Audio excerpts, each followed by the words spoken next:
Most artists think that you need to travel the world or scroll endlessly online to find inspiration. The truth is, everything that you need is already sitting in your studio. 9 years ago, I transformed my living room into an art studio, and I've been running a business from this living room studio for 9 years. I've worked with brands like Pepsi, MasterCard, Facebook, Uber, and HBO, and many more. I've been in the magazines such as Forbes magazine and Bon Appetit magazine. Today, I just want to talk about inspiration. When we talk about looking for inspiration, because I seen a couple of videos of people talking about inspiration, and it seems too far-fetched, especially when you are a beginner, when you're a creative artist, a creative designer, or somebody who's just getting started into a small business, and you're looking for inspiration. And sometimes these videos and stuff can seem very confusing. It look like you have to go out somewhere, you have to go somewhere far away from your local surroundings to find inspiration. What I'm here to tell you is that everything that you're looking for is right in your surroundings, right? It's locally right there in your studio. So look in your studio and to find that inspiration. What are you looking for? Inspiration to create a logo? Or are you looking for an inspiration to create some kind of a form or a shape or some kind of an object that you want to use for a design? What I'm here to tell you is just look around you, right? Let me tell you a short story. Like my logo, my personal logo that I use for my brand, Danyaki Art Studio, which is this living room studio that I've been running business out of for 9 years. Because I've been introduced to this idea of just looking in your locality, like just look around you, look around you, look in your immediate surroundings to find inspiration first. So the first thing I did when I was getting started is to look around the studio. I need a logo. What should I do? How should I come up with a logo? What should be my logo? I did not run out of the studio to go out somewhere. I mean, there's a bunch of books and all these other stuff that you can look into, or I can look into. But I decided to go with this idea first by just looking around you. So what are some of the tools that I use the most, right? I'm always painting. I'm always, working, creating some way, somehow in this studio that's happened to be in my living room. I have a whole bunch of different tools that I create with. So when I look around and I start seeing different tools that can be used, you start thinking about what are some of the tools that you can put together, right? And the idea that's called merging symbols, right? You can merge symbols to create a form or a shape or some kind of an object, right? So the first thing you want to do is to just look around you, source that inspiration locally, like look around you, like look left, look right, look some of the things that you use in the studio. Now, this is an art studio. Mostly I'm painting. 99.999% of the time I'm in here painting, right? So what are some of the tools that I use when I'm here working, right? I'm gonna show you. This is a color palette, right? This is a palette that I use. I have a bunch of different palettes. I have a big, small, but I'm just using this as an example. This is a palette that I use to paint, right? Now, this is a tool. This is something that's laying around here in the studio, right? It is running around here in the studio. Now, this is something to look at and not just look at it as just a palette, but a tool that you can use, right? To create a form or a shape or an object, right? So here's one. There's a brush, always painting. I got a brush in my hand, creating with brush, right? This is also here. I got a bunch of brushes, right? As an artist, you know that in the studio, we have nothing but a bunch of brushes. So here's a brush. I got a jug or a cup full of brushes, right? In there, and palette knives and so on and so forth, right? So we do have these things sitting around. And all you have to do is just look at what can you do, how can you use them, how can you repackage them, how can you merge them, what are some of the tools that you can put together to come up with a shape, a form that's unique. Because especially when you start in business and you're saying that you need a logo, and oh, I need to go find a logo designer to design a logo for me. Personally, I think these are the things, if you're a creative person, you could just look around you and just come up with it. So this is how I came up with my logo. And I'm gonna show you how I merge symbols to come up with my logo. It's very simple. My logo look something like this, right? If you look at it, you can see the palette and you can see the brush. So that's pretty much what my logo is. Same thing. This is a patch, a leather patch that I use for my product, right? If you look at it, it's the same way. If you look very close, right? You look very close, you can see, right? The palettes, the brush, and of course, the jog for the brushes. So I'm gonna put it together for you to see.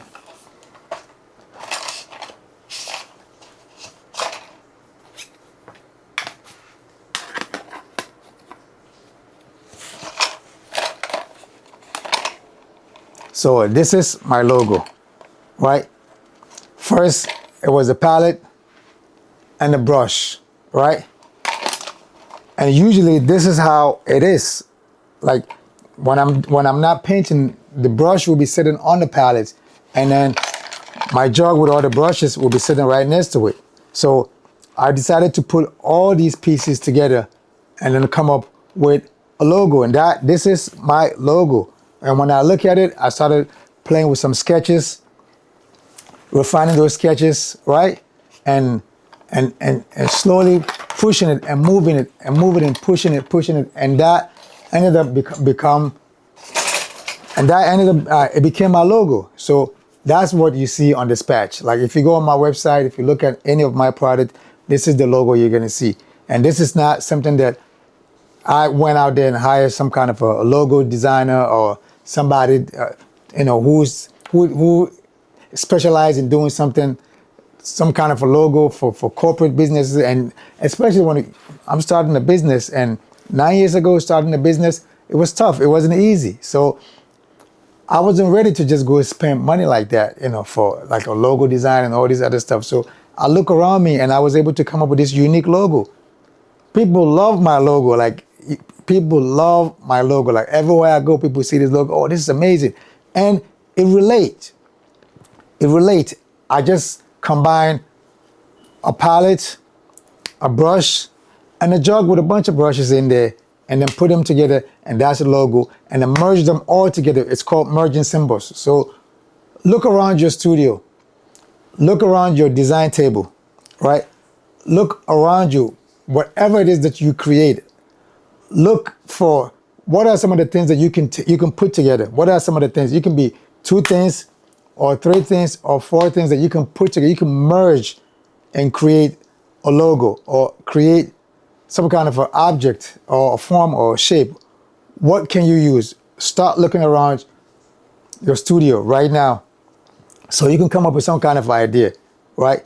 You might not be using the same tools as I am, right? You probably like doing like maybe a pottery or whatever it is that you do, right? Look at some of those tools. What are some of the tools that you can put together to create emergent symbols, right? To come up with a beautiful form or beautiful shape, which can become your logo or can become an object or something that you can use in design or something that you could use in your product. So that's what I kind of want to put you on, right? I want to put you onto game in terms of look around you, source those ideas locally, right? If you're a painter and you in the studio, you have an easel, like you have a light for the studio. You might have a spray bottle. There's a lot of stuff laying around in the studio. Hey, just want to take a short break to invite you to check out my beautiful artwork, especially if you love giving a gift that's made with love to a family member, a friend, a loved one, or even to yourself. I just want you to know that I've hand painted over 10,000 of these beautiful one-of-one limited hand painted aprons from right here in my living room studio. These beautiful aprons are not just for cooking, painting, or creating. These amazing aprons are also a form of therapy, a transformational tool for survival, and a constant reminder to you that you are also a creator. This is a masterpiece of apron that you can actually live in. So this is not just a purchase. It is an investment in your own creativity. So I encourage you to hit the link below and grab a one-of-one limited hand-painted apron. Also, while on my website, I want to invite you to check out my canvas masterpieces. And let's get back to the show. Thank you. Peace. You got some kind of a paint containers and so on and so forth. There's a lot of things laying around the studio, right? That the things that you use, whether you use them consistently or you use them once in a while. But these are the things that as a creator, as an artist, as a maker, as a designer, that you need in your creating environment, right? So see what are some of the things that you can put together and come up with a symbol, come up with a shape, come up with, if you're looking to create a logo, start with that, right? Now, let's say, for example, one of the logos that I like, not just because I like, because I seen the logo being like, I seen where it came from and it's being pushed. So you can start with that and slowly, right, analyzing it and refining it, analyze and refine, analyze and refine, and you push it, you push it, you push it. I mean, there's no such thing as perfect, but it gets to a point where you can say, you know what, I'm just gonna stop, right? It's never finished, it's never done, but I'm gonna stop right here, right? So if you're familiar with Shepard Fairey, right? Shepard Fairey, he got a brand called Obey. If you pay attention to that Obey logo, right, is the I believe is that wrestler, what's his name, Andre the Giant, right? So that possibly because he was such a Shepard Fairey was such a fan of Andre the Giant, it's 100% possible that he had a poster probably hanging in his room or in his creative space, and because he's such a fan, he's such a fanatic of this guy, what he did was he took his photo, right? He took his photo and then scanned it and then try to use that as his logo. Now, when it first came out, it wasn't 100%, right? It was not 100%, but that was a start. And he started analyzing it and he started pushing it, right? Analyzing it and pushing it slowly but surely, right? Slowly but surely. Look at where that logo is today, right? You just pay attention. And if you want, you could just Google, right? Obey logo, like Obey. You could just go Google the logo Obey and ask, what was it like the first time when it first started that Obey brand, right? What that logo looked like then and what it looked like now. And you could see how amazing it is that he just probably took a poster from his creative space, you know, something that he liked right in his environment, right, in his surroundings, took that, scanned that or photographed it, right, stenciled it, and then continued to push it, and he's been able to refine it to where it's at today as Obey's logo, right? So that's what I'm pretty much trying to that's a seed that I'm trying to plant in your head. I'm trying to plant this seed that stop running out so quick out of your studio, out of your creative space, out of your design rooms, going out there, that everything is out there. It's not necessarily that everything is out there, right? you running to go buy these books and logo books and this and that. Look around you. Just look for some of those tools, the same tools that you use in the studio. Look at those things and start playing with them, right? Start playing with these tools and some of the symbols that just laying around, and ask yourself, what can you come up with? And remember this word, merging symbols. So think of what symbols, what tools can you grab from the studio, put them together, and come up with another form or another shape, which can become your merging symbol, and as a result, become your logo or your new, a form or a shape, something that you can use, whether on a T-shirt, on a hat, on a tote bag, on anything, any product that you pretty much want to come up with, right? So I kind of want to put that in your head. Start looking around you. Inspiration.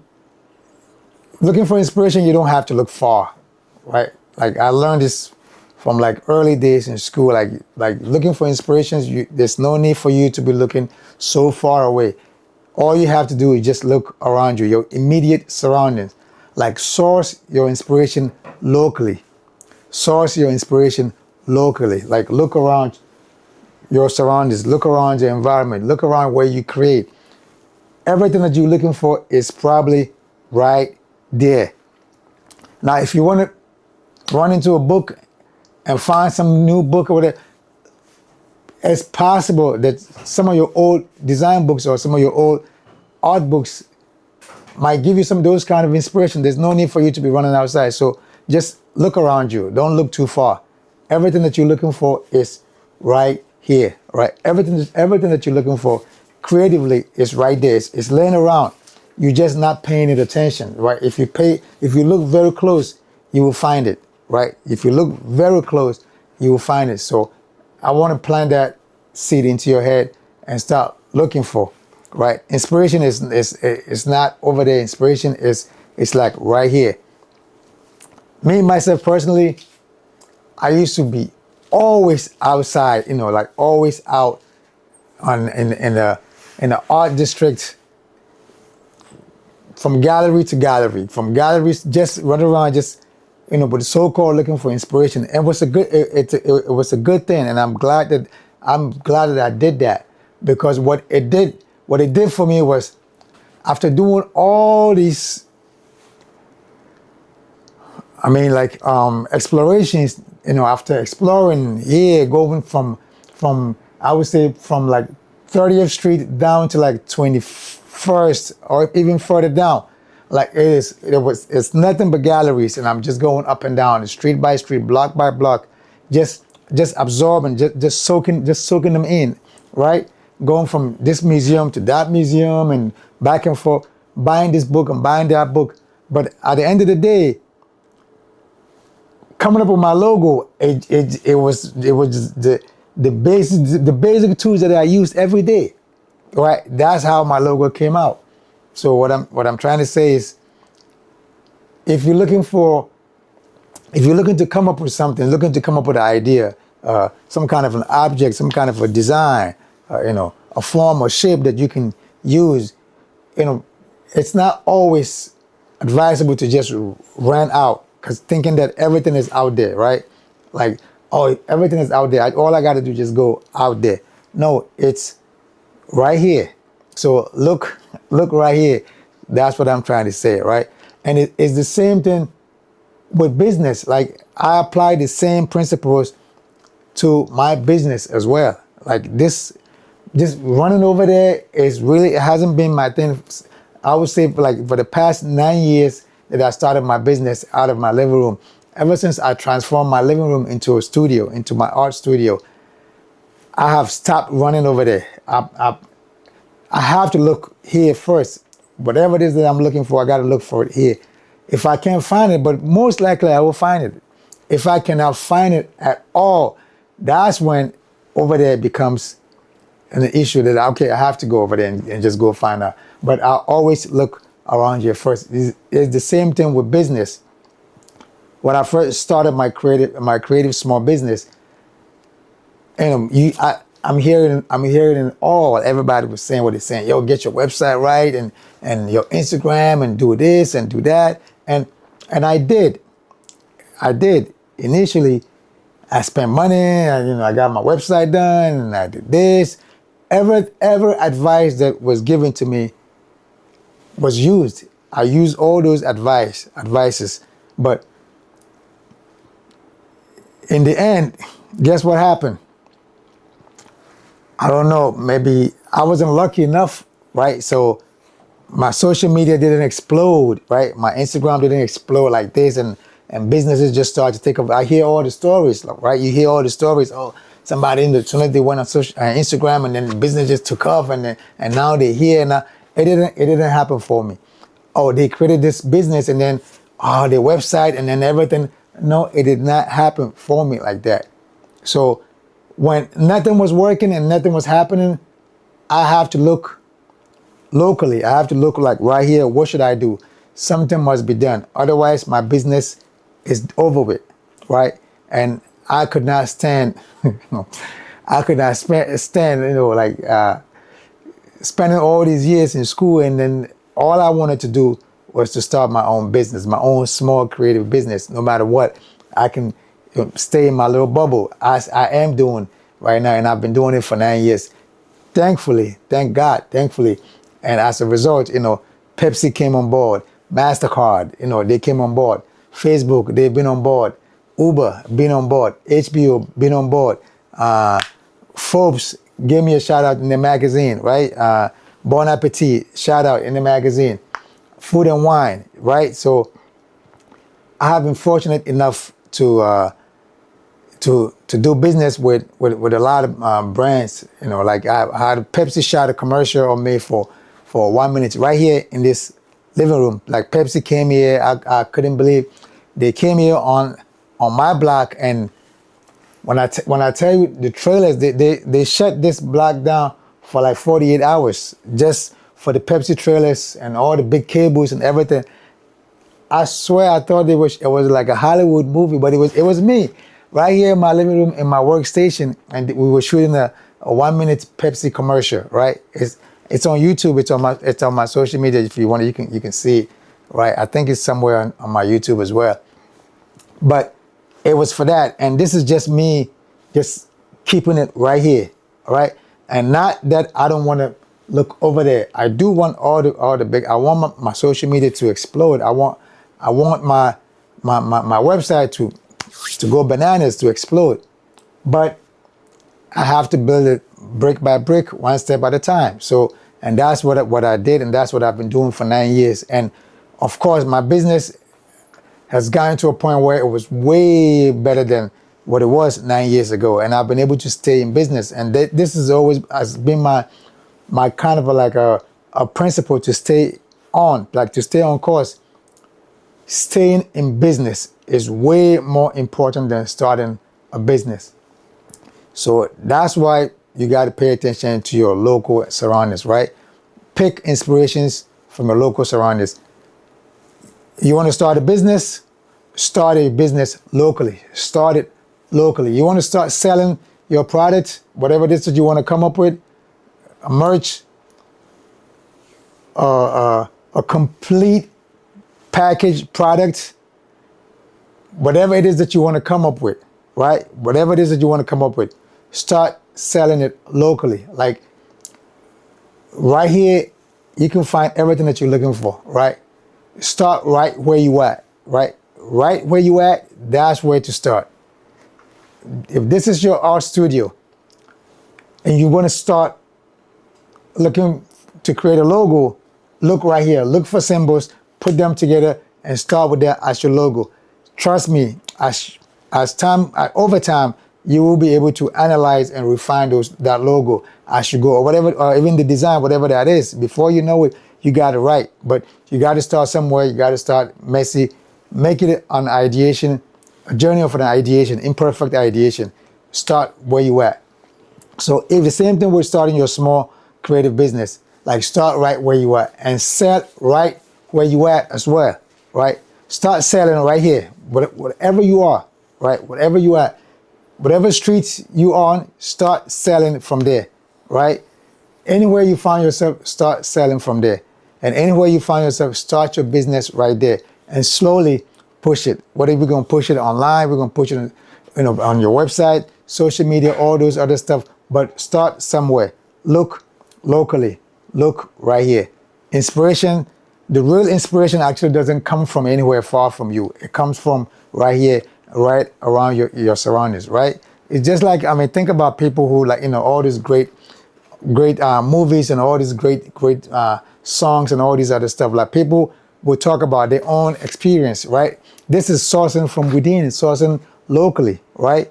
People will create a movie based on things that they've experienced, things that they know personally. They can tell you about it, right? So that's the seed that I'm planting in your head. Just look around you, come up with that logo, come up with that business idea, and start selling right where you are, and slowly but surely move to the next brick, and then to the next layer, a brick. So it just brick by brick, layer by layer, right? And be patient, As long as you find a way to have sales coming in, business, you need sales, right? So that's why starting where you are is very important. It's not about just rushing to just go create this social media presence and be visible. It's cool to be visible. You have to be visible, yes. But when you spend money doing all these things and there's no money coming in, then what is the sense, right? So it is very important, at least for me, for my motto of staying in business as a small creative business is focus right here, focus locally, right? Sell and push, and let the community know that you are an artist, right?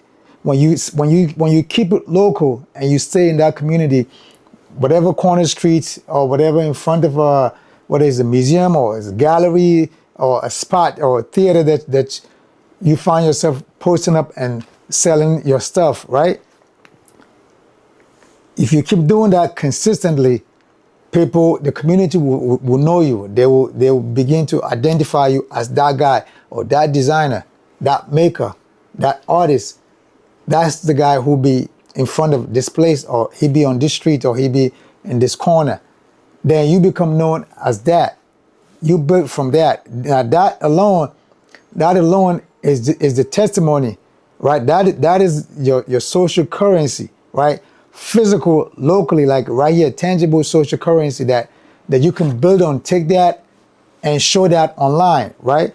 People purchase your stuff, they're wearing it, and they're showing it off.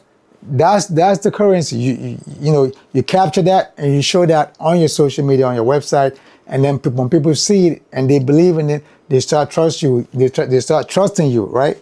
Trust is a big factor here. So start wherever you are. Start from in whatever streets you be on. Not just any old dead street, but find a place where there's a lot of engagement going on. A place where you can get a lot of impression, right? A lot of awareness, and go push your stuff. Go start small.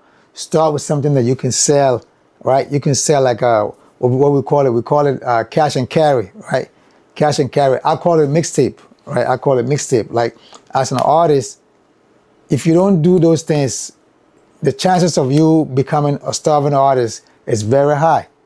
The chances of you actually become a broke artist and a starving artist is really high if you don't go out there and start selling something, right?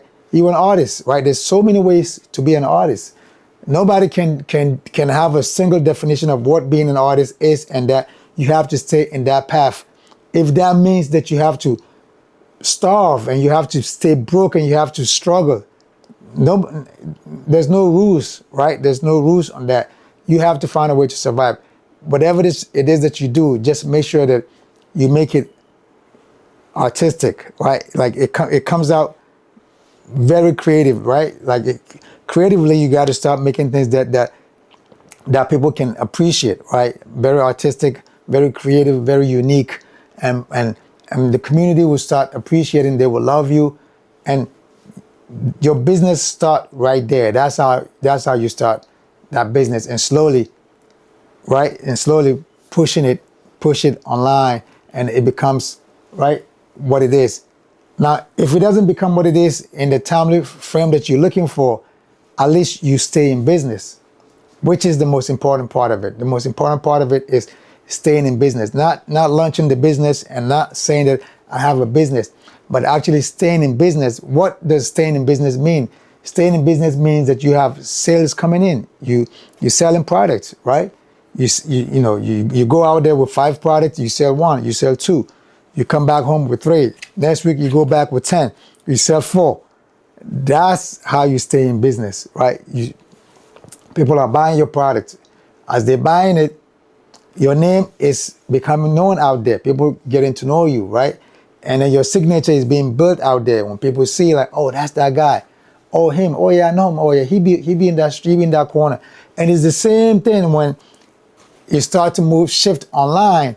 And now that you have to live, if your thing just takes off and it blows up online, crazy, and you no longer, there's no need for you to be here. Then that is the whole, right? That is the whole object, right? That is the whole essence of it, right? Right? We want to start from here. We want to start small and bring it to the top. But in the meantime, while we are not at the top, we start right here. The most important thing is we stay in business, because the chances of us becoming big is when we stay in business. We have to stay in the game, right? So stay in the game, stay in the game, stay in the game. And more blessing to you, more blessing to your business, more blessing to your creative work. I'll see you on the next one. That's it for today. Continue to plug in with the channel, and I got more coming. All right, salute. Thank you so much. Catch you on the next one. Thank you. Peace.